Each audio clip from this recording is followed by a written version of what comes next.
Heidi-ho, neighborinos. It's Bill Whittle here with the Stratosphere Lounge, episode number 49. 49. That's hard to believe. I guess I say it's hard to believe every time I do one of these shows and put another one in the bank, but 49 is a lot of talking for you guys to put up with. So I'm glad you're here. We have a special Friday night edition. I was out of town for the weekend and got back earlier today.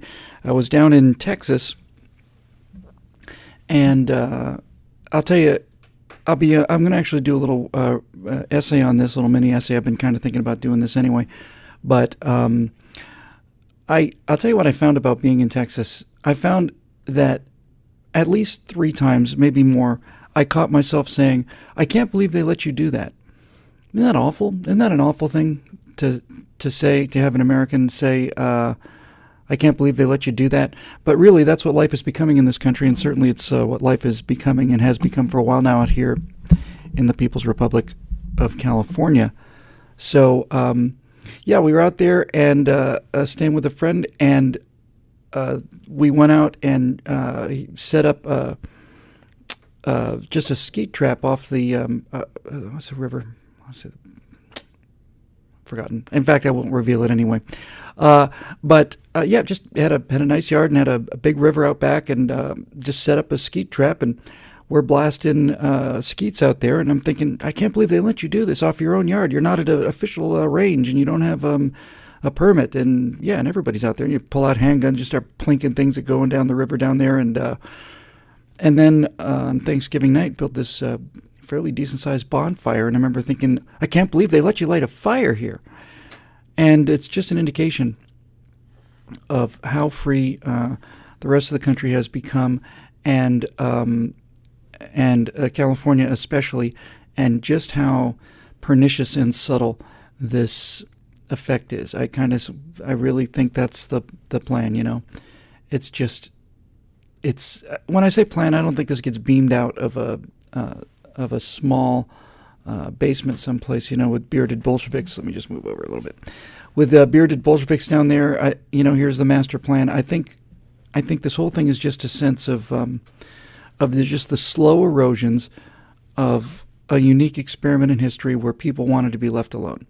And I think the people that our forefathers and foremothers came here at great risk, and certainly at a certainty of losing virtually everything they had. You know, you pack your bags and, you know, a couple of valises and chuck them on a boat, or you come over and you're leaving most everything you have behind. You're leaving your family behind. Leave all that behind.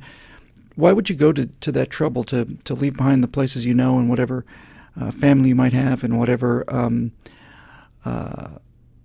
possessions you might have that you weren't able to take, and get on a boat and go someplace you've never been before, other than to know that it's wild, it's untamed, it's severe, and it's inhabited by screaming savages who, you know, want to basically skin you alive. And I just think people just really wanted to be left alone, and so they got left alone, and then they founded this amazing civilization with all of its security and all of its prosperity, and then either people came after or we bred our own. But those people who used to like to tell other people what to do never go away, and they won't go away, and they sit here now. They, you know, I heard that there was a $1,000 fine for throwing a frisbee on the beach at Santa Monica. Wow, what do you say about that? $1,000 fine for throwing a frisbee on the beach at Santa Monica. I know for a fact you can't build fires on the beach anymore, not even little ones, you know, not even little fun fires. Can't build them on the beach. I think the reason they're using, I'm not making this up, is because it contributes to global warming. Your little fireplace contributes to global warming, and I think that's the cover they use to stop being able to build fires on a lot of California beaches. You know, the nice thing about building a fire on a beach is the beaches can't catch fire. I've never seen a beach burn before.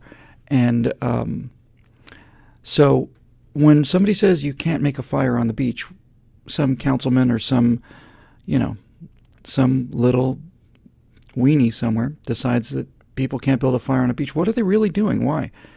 It's probably people who live near the beach, don't want any smoke, or they just don't like the idea of people out there being unsupervised with fire, or whatever the case may be. But it's always something that they don't want anything to do with, right? Haven't you noticed that? That's the one thing I'm 100% sure of.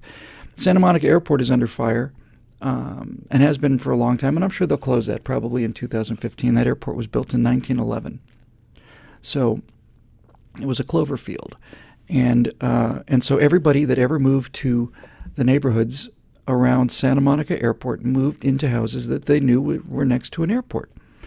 And so they'll just close it down because none of them fly. And all the people that want to close down all these ATV activities out in the middle of the desert or wherever, people want to close those things down, close it down because they don't have ATVs. And the people that want to close down jet skis off of the coast want to shut down jet skis because they don't have jet skis. And the people that want to ban guns are the people that don't have guns, and the people that want to tell you, what size soda you can drink, don't drink soda. And it's just an endless progression of horrid, terrible, mean-spirited, tiny-minded little busybodies.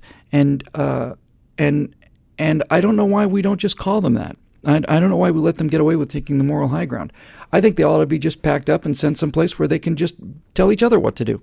And that place should be called New York City. And they should blow the bridges and let them have their skyscrapers and their small drink sizes and ban their guns and just blow the bridges. And we know what's going to happen because I saw Escape from New York. So anyway, that's just my little rant from which I'll develop into something a little more cogent than a rant. But seriously, walking out there in that backyard in Texas, you just feel your head expand. You could just feel, oh, so this is what it's like to get out of the city and to get out of, regulation town and to get out of all of this stuff. And it's shocking. And the really shocking and depressing thing about Texas is how blue Texas is becoming because of its success, right? I was driving back to the airport. It was this morning. I got picked up at 4 o'clock in the morning to get a 7 o'clock flight out of Houston. And the driver was very proud of moving to Texas from Massachusetts and was telling me about how great the Texas atmosphere is, and it is. And there's no question it is. And yet, every single day, hundreds, if not thousands, of Californians move there. And I said this to Governor Rick Perry in front of a group of Texans, got a big laugh, and I said it at this Thanksgiving dinner in front of friends' family who I'd never met before, and got a big laugh there too. I said, you just can't allow these Californians to come into Texas and vote like Californians. I don't know what to do about it, but these idiots ruined California, the Golden State, ruined the freest, most forward-looking, most exciting, dynamic state in the Union, and gave it the 5th biggest economy in the world, and California. And then they just totally let these weenies and these little tiny grifters, these political grifters, start slapping regulations on things, and those regulations go to pay some guy who worked, 20 hours a week for, 17 years, $300,000 a year in retirement pay. It's a giant con game. It's a scheme. And they're letting it go in California. In Texas. So I said to Rick Perry, and I said to these people, look, if you ever see, I said to Rick Perry, I said, Governor, with all due respect, I mean this from the bottom of my heart. I wouldn't use the Highway Patrol for this if I were you. I'd use the Texas National Guard. If you should patrol by helicopter the borders of your state, and if you see a car with a California license plate that does anything other than pull into a rest station or a motel for the night and keep heading either east or west, then you should open fire on that car and ask questions later. Just open fire with machine guns, because if they're looking for property, it's the end of everything you believe. You ought to take the money that you're using for the border fence with Mexico. If you really want to protect Texas, you should build a gigantic concrete and barbed wire fence, unelectrified, with a moat filled with gasoline and another one filled with alligators, and build it around Austin and make sure nobody gets out of there either. Because, we're gonna ruin Texas. And if Texas goes, I don't know what's left. When I said that at Thanksgiving, somebody said, well, we let you in here. And I said, yeah, that was a big mistake. You should open fire when I was coming down the driveway, honestly. But all kidding about that aside, what do you do where these conservative principles, as usual, no income tax, very little regulation, a legislature that meets once every 2 years for a couple of weeks, I guess, does the minimum. What do you do when people who are so stupid that they don't even know how they ruined their own state come to a place that hasn't been ruined and screw it up. And I'm seeing the same thing with friends I have in Idaho. It's all turning blue. They're letting the cities dictate policy for the country, and everything is messed up. And I don't know. With all of that said, I get the feeling that the tide is really turning here. I know I've been saying that for years now, but I think cruel reality is about to bite these people in the head, and we'll see. So anyway, that was my little Texas trip, and I'm glad to be home, but sad to be gone. And as always, Texas took really good care of me, and all I want to do is build up enough of a body of work and enough of a reputation so that if the zombie apocalypse comes, I can take my AR-15 and my .45, fight my way not out of L.A., because I don't expect to fight my way out of L.A., but just fight my way up to the airport, hop in my little airplane, fly to the Texas border, land, I don't know, a mile or two outside of the border on Texas, and just walk forward with my rifle slung over my shoulder and my pistol on my hip and my arms in the air, just within shouting range of the barricades, and just say, listen, I can carry water, and I can be taught how to plow a field, and I can pick berries. I can do anything useful that you need, and I'm ready to defend this republic. I'm not asking to become a Texan. I'm just asking for a chance for my children to become Texans, and it may come to that. So we'll see. Anyway, that's. Oh, by the way, speaking of barbecue, somebody, Charles Strickland, apparently lives in Austin, and mentioned Texas barbecue. For those of you who know of this, I heard it was a fairly famous place. There's a place called Swing and Door Barbecue in Richmond, Texas. I think it's in Richmond. Fantastic. Man, I'd be there every day. I was at Sonny's every day when I lived in Florida.